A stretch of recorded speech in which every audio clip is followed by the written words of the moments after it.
Gulaman Delight. Ano na ako napakita gaina. Ano na siya, milk, evap. Ay, may ano tayo. Yung creamer. Tapos yung condensed. Meron na yung cheese.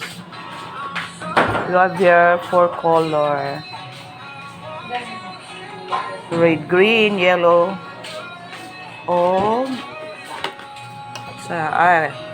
Ang white. Among descript. Para siyang buko. Kanita na butang sa ref. Gahapon ang kaning mga in-can ng mga ingredients. Para bugnaw na siya. Karon lang ako i-mix. Kaya aron ma-discolor mo gud siya pag i-mix ni mo daan. Di na ma-identify ang its color. Gulaman Delight.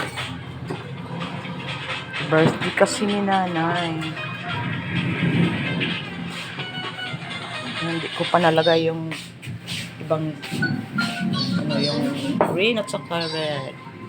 Kunti pa lang baka kasi tumabang. Kulang pa kasi ito pala ng lagyan pa natin ng mango para mas lalong masarap. Yan yung aming wala ang cheese absent. Pwede na biwalay cheese. Ipangita gid niya. Nasaglit po tumaya. Ito binili ni. Ito yung gawa ko kahapon. Kanila nga bata kay naghanap og cheese. Ang naanda niya na i-cheese. Pwede na i-cheese ani pwede wala. Orange cake man ni be. Oh. Lami man bisag walay cheese. Thank you for watching. Stop.